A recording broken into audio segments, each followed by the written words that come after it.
Hello all, welcome to Edifying Insights. Today I am here with an interesting story of outcast animals who became musicians and exposed their talents. If you are new to my channel, kindly subscribe to the channel and like the video, comment your views in the comment section. Now without much ado, let's dive into the story. The Bremen town musicians. A certain man had a donkey which had carried the corn sacks to the mill indefatigably for many a long year. But his strength was going, and he was growing more and more unfit for work. Then his master began to consider how he might best save his keep. But the donkey, seeing that no good wind was blowing, ran away and set out on the road to Bremen. There he thought, I can surely be town musician. When he had walked some distance, he found a hound lying on the road, gasping like one who had run till he was tired. What are you gasping so for, you big fellow? Asked the donkey. Ah, replied the hound, as I am old and daily grow weaker, no longer can hunt. My master wanted to kill me, so I took a flight, but now how am I to earn my bread? I tell you what, said the donkey, I am going to Bremen and shall be town musician there. Go with me and engage yourself also as a musician. I will play the lute and you shall beat the kettle drum. The hound agreed and on they went. Before long they came to a cat sitting on the path with a face like 3 rainy days. Now then, old shaver, what had gone askew with you? Asked the donkey. Who can be merry when his neck is in danger? Answered the cat. Because I am now getting old and my teeth are worn to stumps, and I prefer to sit by the fire and spin rather than hunt about after mice. My mistress wanted to drown me, so I ran away. But now good advice is scarce. Where am I to go? Go with us to Bremen. You understand night music. You can be a town musician. The cat well of it and went with them. After this, the 3 fugitives came to a farmyard where the cock was sitting upon the gate, crowing with all his might. Your crow goes through and through one, said the donkey. What is the matter? I have been foretelling fine weather, because it is the day on which Our Lady washes the Christ child's little shirts and wants to dry them, said the cock. But guests are coming for Sunday, so the housewife has no pity and has told the cook that she intends to eat me in the soup tomorrow. And this evening I am to have my head cut off. Now I am crowing at full pitch while I can. Ah, but Redcomb, said the donkey, you had better come away with us. We are going to Bremen. You can find something better than death everywhere. You have a good voice, and if we make music together, it must have some quality.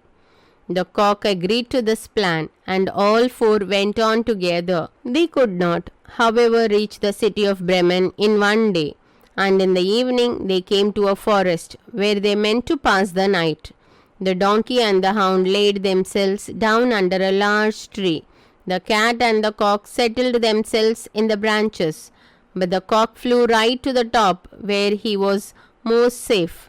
Before he went to sleep, he looked around on all 4 sides and thought he saw in the distance a little spark burning. So he called out to his companions that there must be a house not far off, for he saw a light. The donkey said, if so, we had better get up and go on, for the shelter here is bad. The hound thought that a few bones with some meat on would do him good too. So they made their way to the place where the light was, and soon saw it shine brighter and grow larger, until they came to a well-lighted robber's house. The donkey, as the biggest, went to the window and looked in. What do you see, my grey horse? Asked the cock. What do I see? Answered the donkey. A table covered with good things to eat and drink, and robbers sitting at it enjoying themselves. That would be the sort of thing for us, said the cock. Yes, yes. Ah, how I wish we were there, said the donkey.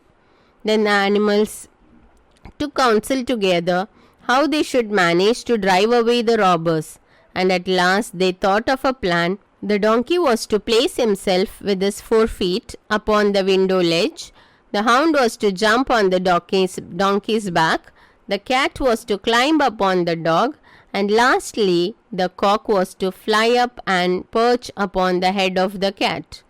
When this was done at a given signal, they began to perform their music together. The donkey brayed, the hound barked, the cat mewed, and the cock crowed. Then they burst through the window into the room, so that the glass clattered. At this horrible din, the robbers sprang up, thinking no otherwise than that a ghost had come in, and fled in a great fright out into the forest. The 4 companions now sat down at the table, well content with what was left, and ate as if they were going to fast for a month. As soon as the 4 minstrels had done, they put out the light, and each sought for himself a sleeping place, according to his nature and to what suited him.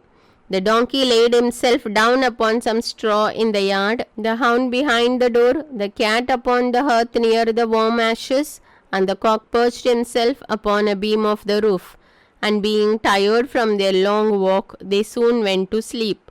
When it was past midnight, and the robbers saw from afar that the light was no longer burning in their house, and all appeared quiet, the captain said, "We ought not to have let ourselves be frightened out of our wits," and ordered one of them to go and examine the house.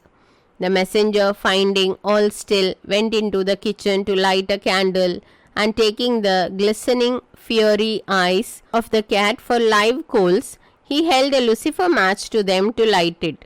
But the cat did not understand the joke, and flew in his face, spitting and scratching. He was dreadfully frightened, and ran to the back door, but the dog, who lay there, sprang up and bit his leg, and as he ran across the yard by the straw heap, the donkey gave him a smart kick with its hind foot. The cock too, who had been awakened by the noise and had become lively, cried down from the beam, "Cock-a-doodle!"